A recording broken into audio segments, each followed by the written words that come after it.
የንብረት ማስመለስ ህግ በማውጣት ቤትና መኪና እንደሚወረስ ያስታወቀው መንግስት አሁን ደግሞ ትኩረቱን ገንዘብ ላይ አድርጓል። በዚህም መሰረት ከውጭ የሚላክ ገንዘብ ለመውረስ መዘጋጀቱን በመጥቀስ መንግስት ማስጠንቀቂያ አውጥቷል። በሌላ በኩል ደግሞ ለትራንስፖርት አገልግሎት መኪና ለመግዛት ያስባችው አዲስ አሰራር መዘርጋቱን ሰምተናል። በዚህ አሰራር መሰረት አነስተኛ ታክሲዎች ከስራ ውጭ ሊደረጉ መሆኑን አውቀናል። ሰላም ቤተሰቦቻችን፣ መረጃዎቹን የት ሀገርና የት ከተማ ሆናችሁ እየተከታተላችሁ እንደምትገኙ በሐሳብ መስጫው ላይ ጻፉልን። በየትኛው ርዕሰ ጉዳይ ላይ መረጃ እንድናቀርብላችሁ እንደምትፈልጉ ማሳውቁን። አሁን ዝርዝር መረጃዎቹን አንድ በአንድ ወደ እናንተ እናደርሳለን። እስከ መጨረሻው አብራችሁን ቆዩ። የንብረት ማስመለስ ህግ በማውጣት ቤትና መኪና እንደሚወርስ ያስታወቀው መንግስት አሁን ደግሞ ትኩረቱን ገንዘብ ላይ አድርጓል። በዚህም መሰረት ከውጭ የሚላክ ገንዘብ ለመውረስ መዘጋጀቱን በመጥቀስ መንግስት ማስጠንቀቂያ አውጥቷል። በውጭ የሚኖሩ የኢትዮጵያ ማህበረሰብ አባላት ከህገወጥ የገንዘብ አስተላላፊ ተቋማት ጋር ያላቸውን ግንኙነት እንዲያቆሙና አስተማማኝና ህጋዊ ተቋማትን ብቻ እንዲገለገሉ የኢትዮጵያ ብሔራዊ ባንክ አሳስበዋል። ባንኩ ባስተላለፈው የጥንቃቄ መልእክቱ መቀመጫቸውን በአሜሪካ ሀገር አድርገው የገንዘብ ማስተላለፍ አገልግሎት ከሚሰጡ ተቋማት መካከል በወንጀል የተገኘ ንብረትን ህጋዊ የማስመሰልና ህገወጥ ተግባራትን ፋይናንስ በማድረግ የሚሳተፉ እንዳሉ ደርሼባቸዋለሁ ብለዋል። እነዚህም ሸገይ ገንዘብ አስተላላፊ፣ አዱሊስ ገንዘብ አስተላላፊ፣ ራማዳ ፔይ ወይም ካህና፣ ታጅ ገንዘብ አስተላላፊ መሆናቸውን ዘርዝሮ ዓላማቸውም የኢትዮጵያን የፋይናንስ ስርዓት ታማኝነት ሆን ብለው ለመሸርሸርና የገበያ ዋጋን ለማዛባት መሆኑን አክለዋል። አግባብነት ያላቸው የህግ አስፈጻሚ አካላት በተቋማቱ ላይ ተጨማሪ ምርመራ እንዲያከናውኑ ጥያቄ ማቅረቡን ጠቅሶ ምርመራውን ተከትሎ በቀጣይ እንደ አስፈላጊነቱ ተገቢ እርምጃዎችን የሚወስድ መሆኑን ገልጿል። በእነዚህ ተቋማት አማካኝነት የሚላክ ገንዘብ በወንጀል የተገኘ ንብረትን ህጋዊ ከማስመሰል ድርጊት ጋር በተያያዘ ሊወረስ የሚችል መሆኑንም ባንኩ ጠቁመዋል። በዚህ አግባብ የተላከ ገንዘብ ለታለመለት ተቀባይ የሚደርስ ስለመሆኑ ዋስትና አለመኖሩንም ጠቅሶ የዳያስፖራው ማህበረሰብ አባላት በእነዚህ ተቋማት አማካኝነት ገንዘብ ከማስተላለፍ እንዲታቀቡ አሳስበዋል። ድንበር ተሻጋሪ የሆኑ ገንዘብ የማስተላለፍ ግብይቶች መከናወን ያለባቸው በመደበኛና ቁጥጥር በሚደረግባቸው የፋይናንስ ስርዓቶች አማካኝነት ብቻ መሆኑንም ገልጿል። በሌላ በኩል ደግሞ ለትራንስፖርት አገልግሎት መኪና ለመግዛት ያሰባችው አዲስ አሰራር መዘርጋቱን ሰምተናል። በዚህ አሰራር መሰረት አነስተኛ ታክሲዎች ከስራ ውጭ ሊደረጉ መሆኑን አውቀናል። በመዲናዋ የህዝብ ትራንስፖርት ታክሲ ላይ ለመሰማራት ቢያንስ 25 ወንበር ያላቸው ተሽከርካሪዎችን መጠቀም ብቻ ፈቃድ እንደሚሰጥ ተገልጿል።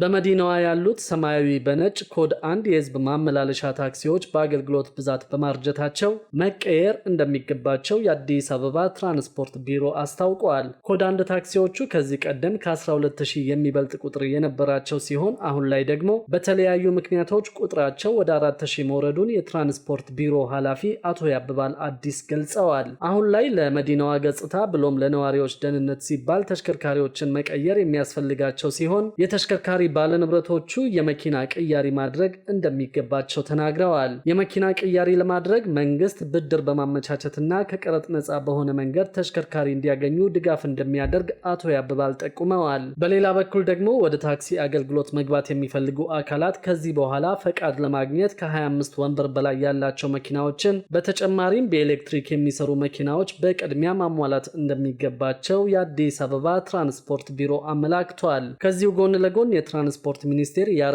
መኪናዎችን ከሀገር ውስጥ መንገዶች ለማውጣት እየተንቀሳቀሰ መሆኑ የተነገረ ሲሆን በቅርቡ በኢትዮጵያ መንገዶች ላይ የሚገኙ ያረጁ መኪናዎችና የጭነት ተሽከርካሪዎች ከአገልግሎት ውጭ ሊሆኑ ይችላሉ ተብሏል። አዲሱ የትራንስፖርትና ሎጂስቲክስ ሚኒስቴር የተሽከርካሪ ልቀት ብክለት ቁጥጥር መመሪያ የግሪን ሃውስ ጋዝ ልቀት መስፈርቶችን የማያሟሉ ተሽከርካሪዎችን ቀስ በቀስ ከአገልግሎት ውጭ የሚያደርጉ አስተዳደራዊ እርምጃዎችን ይዟል።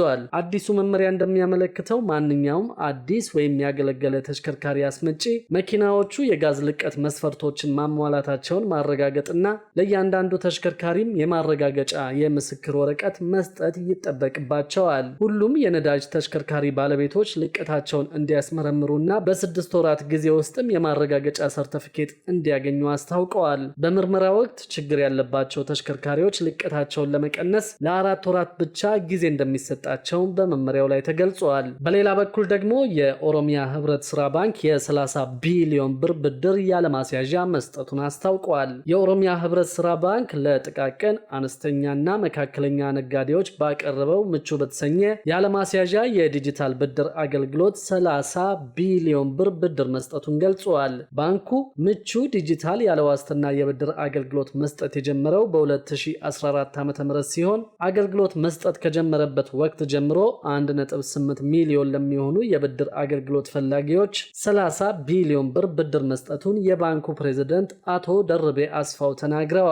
የብድር አገልግሎት ተጠቃሚ ከሆኑት መካከል 80 በመቶ የሚሆኑት ወጣቶች ናቸው ያሉት አቶ ደርቤ በዚህም መንገድ ዳር ንግድ ይሰሩ የነበሩ ወጣቶች ወደ ተሻለ ሱቅ እንዲሸጋገሩ እንዲሁም ደግሞ ምቹ ባልሆነ ሁኔታ ጉሊት ላይ ይነግዱ የነበሩ ሴቶችን ሰፋ ወዳለና ወደ ተሻለ የንግድ ቦታና ወደ ሱቅ እንዲሸጋገሩ መደረጉን አክለዋል። በተለያዩ ምክንያቶች ስራቸውን አቁመውና ሰራተኞቻቸውንም በትነው የነበሩ ነጋዴዎች ባንኩ ባመቻቸላቸው ያለዋስትና የብድር አገልግሎት ወደ ስራ ተመልሰው ከ8 እስከ 12 ሰዎችን ቀጥረው ማሰራት መቻላቸውን የገለጹት ፕሬዝዳንቱ በተለይ ከዩኒቨርሲቲ ተመርቀው የሚወጡ ወጣቶች በስፋት ተሳታፊ መሆናቸውን አክለዋል። በሌላ በኩል ባንኩ የሴቶችን ተሳትፎ ከፍ ለማድረግ ከ10 ወራት በፊት ምቹ ኪያ በሚባል ባስጀመረው የብድር አገልግሎቱ 1.3 ሚሊዮን ለሚሆኑ ሴቶች 9.6 ቢሊዮን ብር ብድር መስጠቱን ተናግረዋል። አገልግሎቱ ሙሉ በሙሉ ለሴቶች ብቻ የተዘጋጀ ሲሆን ብድር ከወሰዱት ሴቶች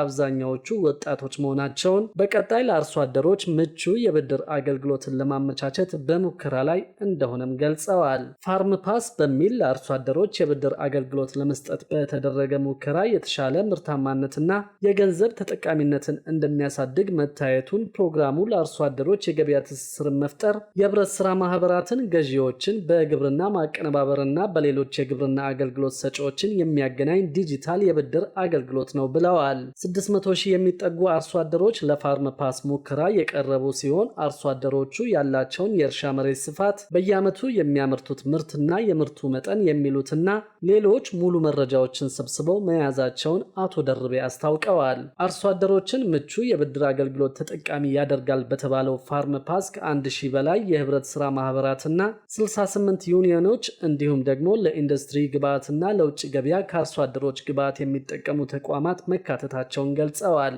አርሶ አደሮች እንደ ማዳበሪያና ምርጥ ዘር ያሉ የግብርና ግብዓቶችን ለመግዛትና ምርታማነታቸውንም ለማሳደግ የሚያስችላቸውን ብድር በቀላሉ እንዲያገኙ እንደሚረዳቸውና ከዚህ ባሻገር ምርታቸውን በቀጥታና በተሻለ ዋጋ እንዲሸጡ እንደሚያግዛቸውም አክለዋል። አገልግሎቱ አርሶ አደሮች ከባንኩ በአካል ሳይቀርቡ በህብረት ስራ ማህበራቸው በኩል ብድር እንዲያገኙ የሚያስችል ስርዓትን የሚዘረጋ መሆኑን ገልጸው በቀጣይ ሁሉንም አርሶ አደሮች የፋይናንስ አገልግሎት ተደራሽ ለማድረግ እንደሚሰራ አክለዋል።